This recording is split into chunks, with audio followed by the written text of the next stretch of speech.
Smartmatic jumps on the board, and they sue for another 1.2 billion or another, and then they sue My Pillow and say My Pillow continues to make money off promo codes and by spewing these lies. This is Mike Lindell. Most of you guys probably know who he is. But something I noticed recently is that he is a liar. And I know it seems obvious, but I think it goes a little bit beyond what most people realize. Okay, I sit here all day, every day, and watch this extremist nutcase say the craziest stuff and wrap himself up into knots, coming up with these ridiculous lies. I mean, that's my job. I sit here and listen to extremist stuff and try to translate it for you guys. Well, I've watched a number of Mike Lindell videos up to this point and have caught him in like a lot of lies. And it's not just like weird little inconsistencies. I mean, massive, glaring lies. So let me just show you what I'm talking about. I'm going to compare some of his various appearances where he tells his life story, and it's completely different every time, okay? Check this out. This one is from June 19th, 2022. He was at Greg Locke's church doing a guest appearance, telling his story of coming from crack addiction to where he is now, which is a truly hard respect, man. I was an addict at one point. I have respect for somebody who can come out of that. That is not easy. So anyway, listen to the story he tells. I had been up for 14 days with no sleep, and Lie, number one. Human beings can only stay up for a maximum of 11 days before dying. It will kill you. So he wasn't up for 14 days. But actually, this is a common lie that meth addicts tell. I've heard this a billion times from meth heads. They think they're up for way longer than they were or something. I don't know. I had been up for 14 days with no sleep, and I come out of the bedroom, and all three of the big drug dealers are standing there, and they're going that they knew of each other, but they had never met.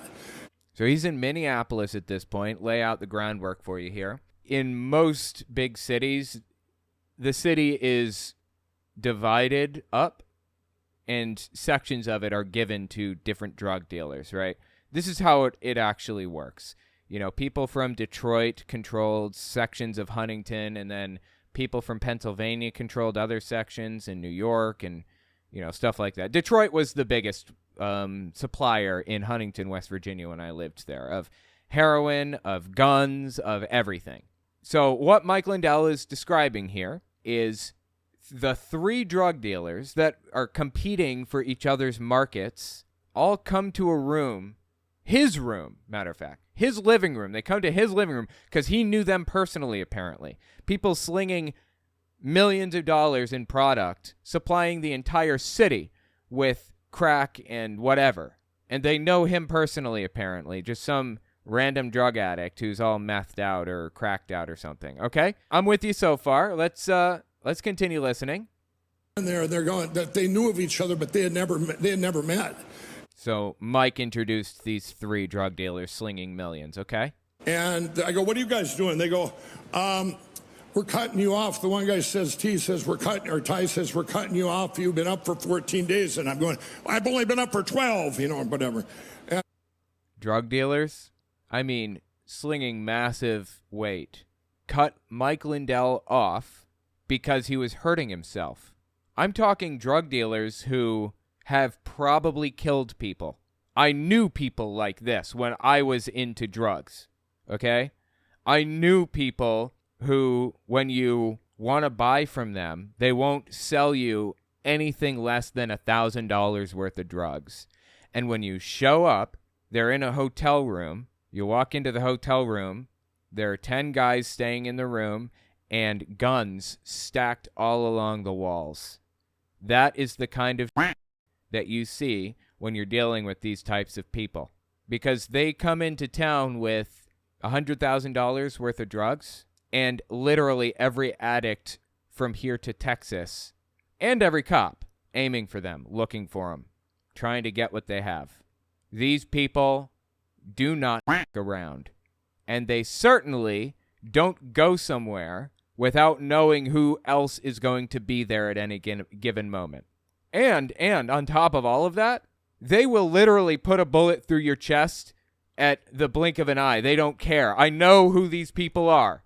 Okay? I've dealt with these people. They will kill you. But they cared about Mike Lindell, see? They cared that he was hurting himself, and they wanted to look out for him. So they said, Mike, man, you've been up for 14 days, okay? This is not good for you, bro. You got to get your head straight. I can't sell you any more stuff until you get yourself together, okay? Anybody who has ever been even tangentially involved in the drug world to any degree knows how absolutely absurd this story is. Quick interjection. I won't take long. I just wanted to tell you guys, YouTube's algorithm operates off of a few factors. Watch time, whether or not you subscribe, and whether or not you like something. So if you really want to help my channel, I would appreciate it if you guys watch the video to the end. If you don't watch it to the end, just watch a little bit longer than you would have otherwise. I would appreciate that very much. All right, let's get back to the video. I've only been up for 12, whatever. And the one guy says he's not getting anything from my people, and because they all had like sections of the town right there where we were. So I tiptoed out the door down to the streets of Minneapolis. He says two of them left. One of the guys fell asleep. That's what was in that little black part I cut out. One of them fell asleep on his couch or his chair or something. Apparently, they liked to sleep on his chair with him, okay? So he tiptoes out while that guy is asleep. Go on. Down to the streets of Minneapolis and tried to buy crack. And I couldn't buy crack anywhere. And in any city in this country, you can get crack in the middle of the night, trust me. And they're coming up to me, they're going, no. Well, they had gotten the word out by the one dealer had, and said, he had went down to the street, said, if you see some crazy white guy with a mustache, you sell him crack and we're gonna, we're coming after you. So the word had got out, and these guys are backing away like I'm, there's something wrong with me. I searched for an hour. He searched for an hour and he could not find any crack because all of the major dealers that were slinging massive weight in the city probably walk around actually with an armed entourage or very, very rarely leave the hotel room they're staying in, and it's completely decked out with weapons. They came to Mike. And they said, you got to pull it together. You're too far gone, man. And we care about you. We're going to take a hit. We'll take the hit. We're not selling you anything anymore. We're not running our business for you anymore because we want you to get better. Right. Because I've known so many drug dealers in my life who cared about the people they were selling to and their well-being over anything. Absolutely. This checks out. I mean, does it, I feel like I've made my case, right? This guy is a habitual liar. How do you come back from telling such an absurd lie like that? That's bad, right? There's more. Okay, so if that was lie number one. Now let me give you lie number two. I'm going to give you a total of 4 lies. 4 major lies. Lie number one, drug dealers in his city cared so much about the guy that they were willing to cut him off for his own good. Here's lie number 2. It revolves around the fact that he used his platform to destroy the voting systems, the voting companies, Smartmatic and Dominion. He used his platform to destroy them, and then he used those election-related lies to build the platform that he had, to build his companies. So he was being held in deposition over this Dominion lawsuit. They claimed that he was using MyPillow to destroy their company, and that justifies including MyPillow, the company, in the lawsuit. So Mike was trying to separate his company from the lawsuit, basically, so his company wouldn't go under or whatever. All right, so with that context in mind, March 8th, 2023, this is the deposition he was in where they're arguing that. After Mike was with Donald Trump in 2017 at a manufacturers summit, he started doing promo codes on Fox. I was doing it 10 years prior. This is a big lie. Okay, so he says, it's a lie.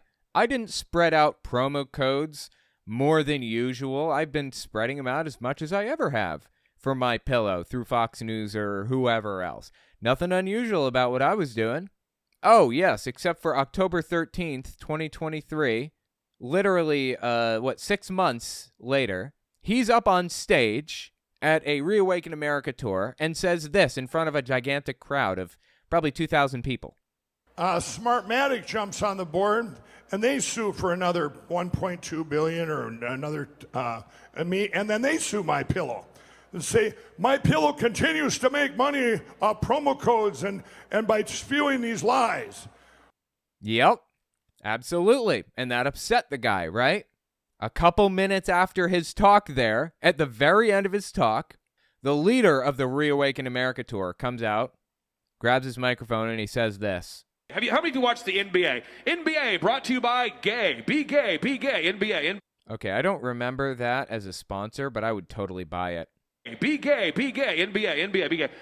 And none of those woke companies want to be a part of what we're doing here. We're going back to the truth. We're going back to the gospel. We're trying to share the truth. Totally. The truth. Absolutely. And so Mike has stood in the gap for probably 90% of the podcasters paying their bills. He's basically using, if you use promo code such and such, it supports their show. So we're doing. Uh-oh. Oh, boy. Just shut your mouth right now. You are burying this guy, okay? He's saying that Mike Lindell supports 90% of the podcasters in the far-right extremist sphere by offering promo codes. He uses his company, My Pillow, to support people who talk about election lies. Oops. It sounds like Clay Clark here, this guy, just destroyed Mike Lindell's defense. But it doesn't stop there. He keeps going and makes it even worse. It supports their show. So we're doing right now, if you use promo code Flynn, all of that money is going to go back to, you're buying a product to help the folks in Israel, but it's all going back to Mike Lindell to support him with his legal defense fund right now, okay? So I want you to do, and don't make it awkward, but I'm going to give you a moment. Everybody go on mypillow.com real quick here. I need you to buy something and use promo code Flynn. I don't care what you buy. Buy a slipper, buy a book. If you have some Democrats in your life, buy lots of books, ship those to those folks. Okay, and then once you do it, if you can stand up so I know you. Wow. They're holding this whole segment where you have to purchase something from Mike Lindell and show that you've purchased it, and then they will continue with this whole thing. That is crazy. Bought something. And Devin, give us some good Mike Lindell buying music here, like maybe the Jeopardy theme. Jesus, dude. That's insane. I mean, he just destroyed his entire defense, right? I don't know how else to interpret this. There is a flat-out lie, another lie from Lindell. He said he didn't use My Pillow to support the movement or to support election lies at all. He'd been running promo codes on Fox for like ever. And now he's out here shilling his pillows like he's selling them out the back of a trunk or something, trying to get people to buy them to support election lies. That's lie number 2. So lie 1. The drug dealers just cared about the guy so much, they came to his house and told him, we're not selling to you anymore, man. We love you. We want you to pull it together. Line number 2, he didn't use promo codes to support the far right when they told lies about the election.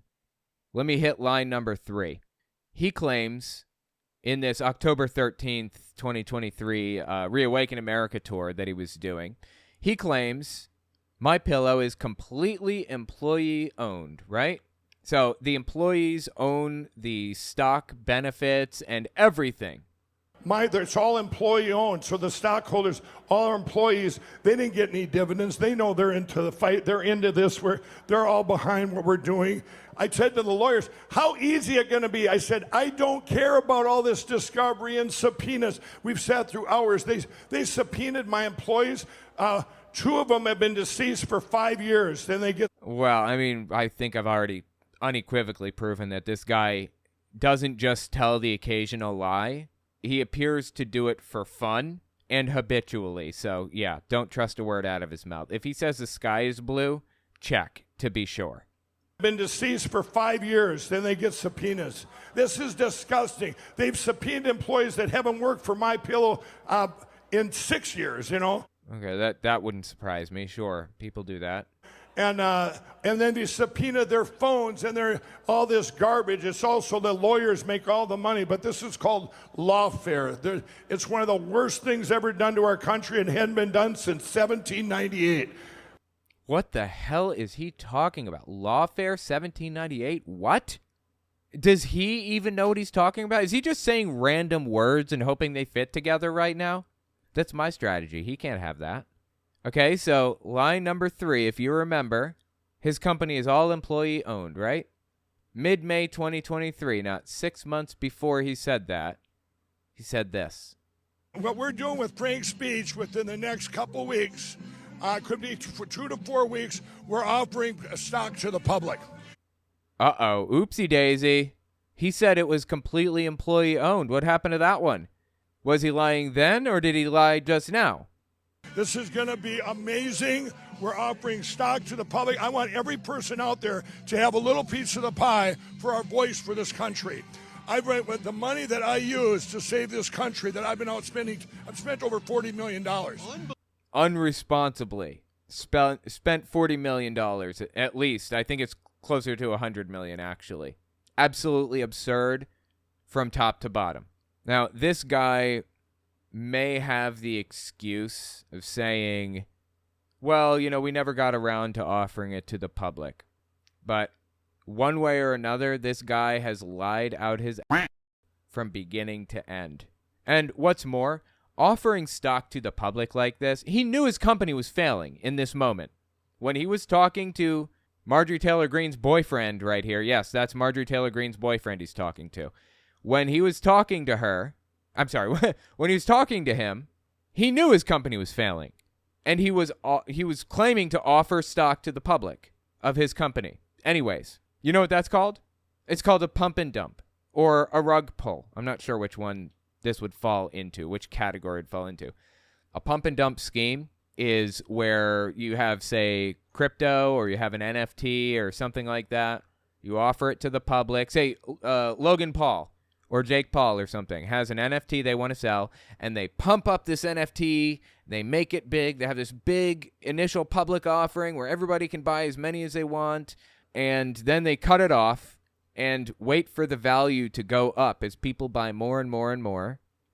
And then they sell off everything that they own, which is all the rest of them, and pull out completely and let the price plummet. They have no investment in this NFT anymore or this crypto asset anymore. That's a rug pull, I believe, or a pump and dump. There is a difference. What is the difference? Hang on. Let me just find out. Pump and dump scams, working capital remains in the pool, but the price will be significantly reduced. So in this scenario, Mike Lindell, the people invested in Mike Lindell's company, and he sold off his stock. So the money is still in the company, but he walked away with money from it. That's a pump and dump. A rug pull is where everything, all of the money, basically it would be, a rug pull would be if everybody invested and then he liquidated everything and closed the company's doors. That would be a rug pull. So in this case, it'd be a pump and dump is what he's doing. $1 million. Unbelievable. Hang on a second. He spent over $40 million. $40 million I've spent and that's some responsible spending right there. I need help. You know, we need help, but we need help I know you do, Mike. making a voice bigger, and we need help. The money that and you'll see this when this happens. I can't tell the details. The lawyer said, I will only let you tell this much. You know? The SAC. Oh my God, dude. This guy is wild. Okay, that was lie number 3. I don't know if it's employee owned or not, but it sounded like he's setting it up to be like a pump and dump scheme. If it didn't work out, if he didn't end up doing that, I'd bet anything that the SEC told him, you can't do that. We know you're going to do a pump and dump here. If you sell your stock, you are in so much. I would bet anything like what's it called? The Secure Exchange Commission? Wait, what is the SEC? Securities and Exchange Commission. Securities and Exchange Commission. That's the SEC. And they really nail you on stuff sometimes. They've certainly nailed Elon Musk on some stuff really hard. Okay, so that was lie number 3. Now let's talk about the final lie that I have for you tonight. I can only go through so many. Lie number 4. Lindell claims that he never borrowed money to start My Pillow. He built this company from the ground up with his own two hands. And I said, you know what? I told the lawyers, I said, you guys, I can't. And they've been great lawyers. They took on the case, back in in the spring of 21. Yeah, he fired his lawyers because he's out of money. A lot of lawyers are feared to take Mike Lindell's case, right? No. Lawyers of all sorts, even lawyers who are on the left would be willing to take Lindell's case. I'd be willing to bet anything because A, doesn't really matter if they lose the case or not. It's very high profile. And B, that'll build their reputation. And B, everybody deserves a defense. Everybody, even Lindell, deserves an honest, zealous defense. Even if he's guilty, he deserves for his lawyer to get the best deal possible for him. Even Donald Trump does. That's how the judicial system works in this country. It's an adversarial system. Not perfect, but it's what we've got. So, no, I don't think lawyers are too afraid. I'm getting off on a side here, but I don't think lawyers are afraid to take your case, Mike. I think you're just broke.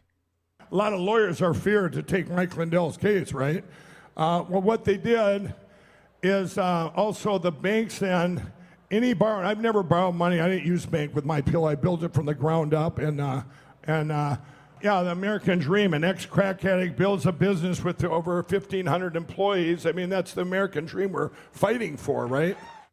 Okay, interesting. So put a pin in that. He says he never borrowed a penny from anybody. He built it with his own two hands, right? Jump back about 4 months, June 19th, 2022. He was at Greg Locke's church telling a story that absolutely contradicts that.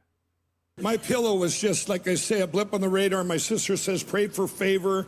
And I had these guys had stole my company, and I had to come up with $30,000 cash. Make that long. Wait, I'm sorry. Hang on. Just a second. Somebody stole your company? How does somebody steal your company? What does that even mean? Does he mean he signed his company over to somebody else for some amount of money and then realized that it was more valuable than something? Like, I don't know. What does that mean? They stole your company. People can't just steal your company. Like, nobody can come in and steal my company. I own it. It's mine. And I had to come up with $30,000 cash. So he owed $30,000 in cash to get his company back? So somebody stole his company and held it ransom? That long story short, I went and met with eight C's. I come in there and they're all dressed in suits. Remember, anybody that wore a tie and a suit and ate with more than 2 forks, I was afraid of, right? Okay, interesting. So he's saying, when he says 8 C's, he means CEO, CFO, COO, whatever. Like a board, a board of directors or whatever for a company, right? I.e., what he's describing here is borrowing money, not from a loan shark, but from a bank, from a reputable establishment, to rebuild his company. The people that he was borrowing from were reputable people. Now, take it from me, as an ex-addict myself, who also destroyed my credit when I was in the throes of addiction. If you don't have good credit or even decent credit, you can't get a loan at all from anybody. Nobody will give you a dime, let alone $30,000. Okay? I haven't had a loan from anybody literally ever in my entire life up until I think a year ago. I got my very first credit card for $300. Yeah, this credit card company took a risk on me, decided it might be worth a shot. And I just, I don't even really use it. I just give my kid her allowance on it, and she uses the card, and then I just pay it off every month or whatever. And it's been building both of our credit. But even now, even with credit that's been built up, I can't just go borrow money from somebody. It's certainly not $30,000. And he was an addict at the time. He's telling me that as an addict who had nothing to his name, he walks into a boardroom full of CEOs and CFOs and whatever and convinces them to loan him $30,000 to buy his company back from somebody who stole it from him? Really? This is almost as ridiculous a lie as his original lie about those 3 drug dealers who just really cared about his well-being, wanted to make sure he was doing okay, was up for 14 days straight, even though people die after 10 or 11 days.